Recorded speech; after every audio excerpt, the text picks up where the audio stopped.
Hi, and welcome to this video.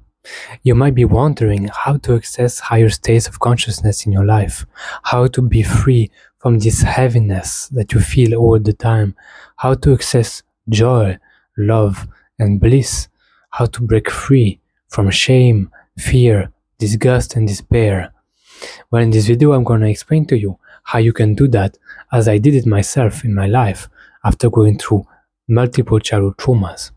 But I will describe it with the ladder made by David Hawkins, the ladder called the Map of Consciousness. You probably have seen it before, as it's quite famous, and today I'm going to explain to you how to understand it, and especially how to move through the ladder to higher and higher states.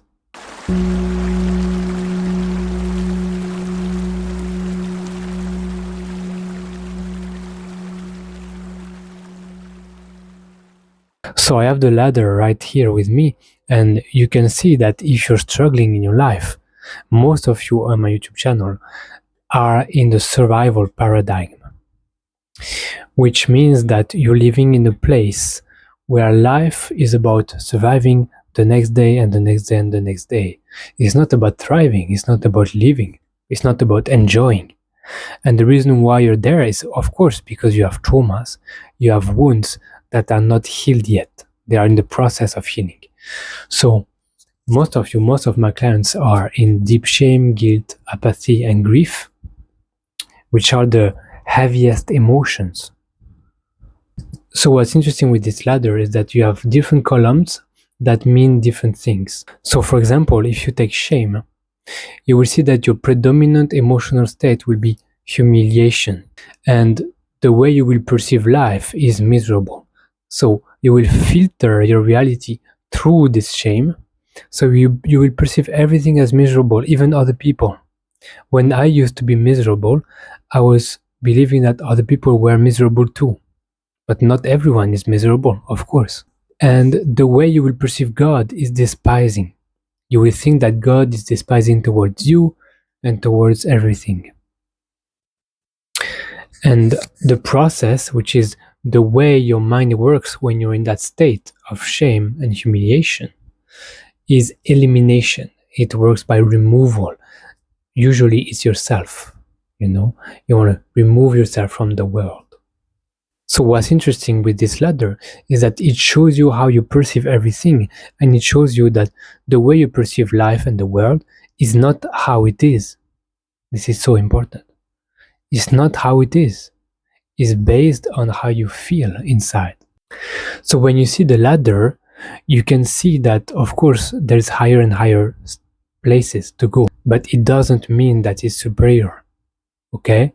The fact that you feel shame does not mean that you are unworthy of feeling higher states, doesn't mean that you are inferior to others. Actually, that's exactly what shame makes you feel like. It makes you feel like you are inferior to everyone, right? So you're still filtering through this reality. So it's very important so that we don't develop a spiritual ego that is too intense and that believes that if I am in love, then I am better than people who are in guilt because I'm higher. There's no hierarchy.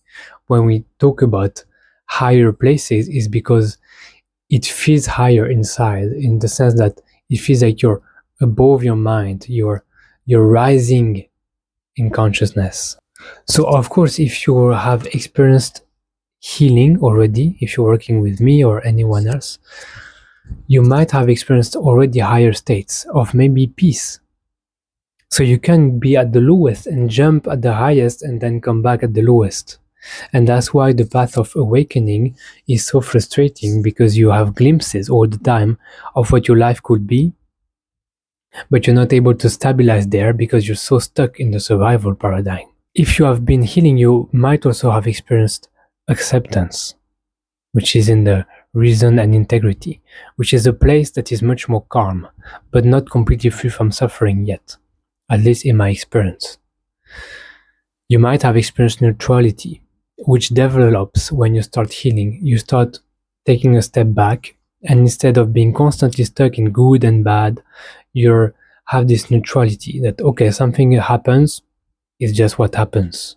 Usually when people start doing healing, and that's what I see in my clients, when they access neutrality, they will be able to release.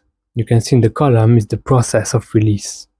Why? Because when you're not judging things as good or bad, you are able to let them flow within you because you're not blocking by your judgment.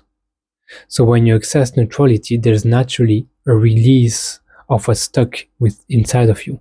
So a lot of my work is actually to help people access this non-judgmental witness so that they can release their trapped emotions.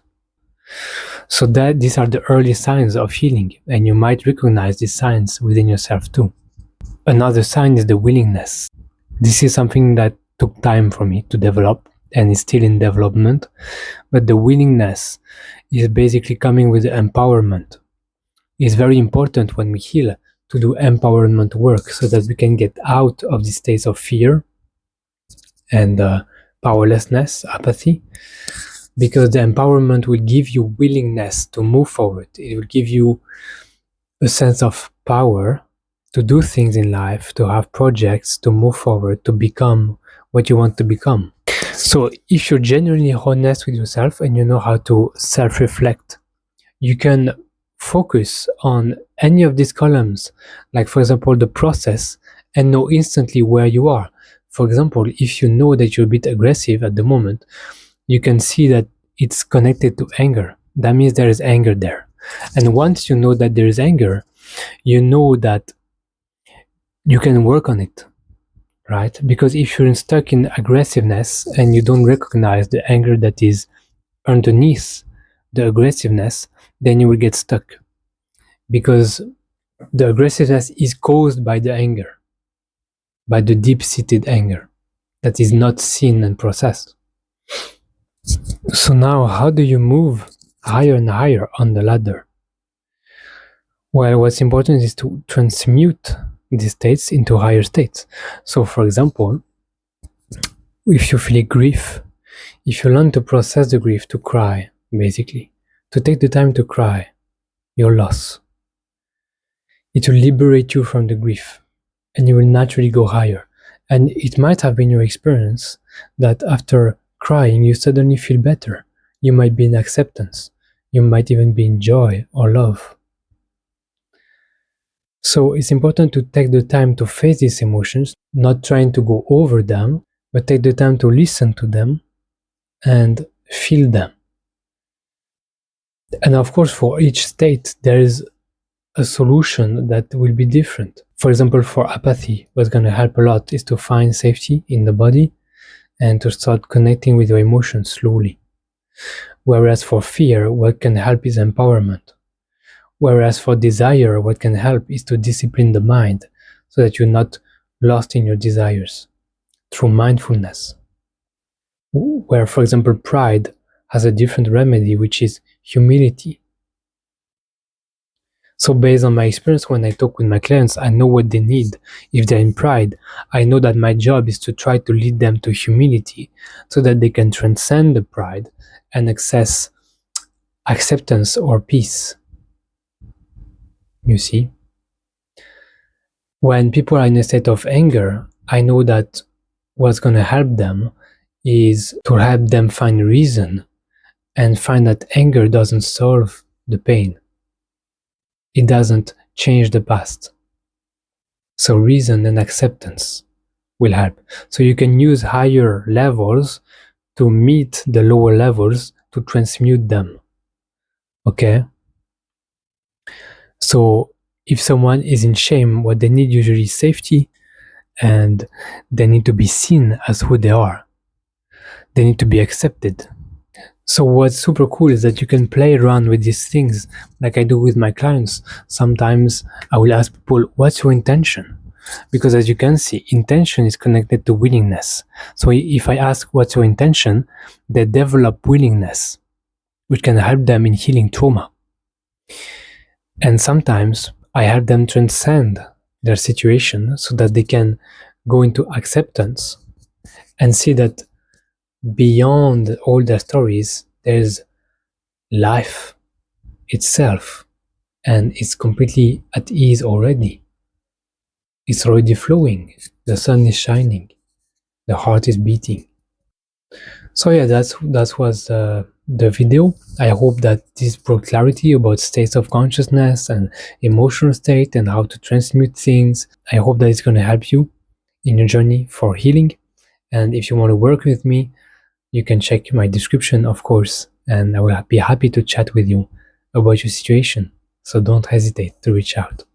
So thank you, and I'll see you soon. Bye.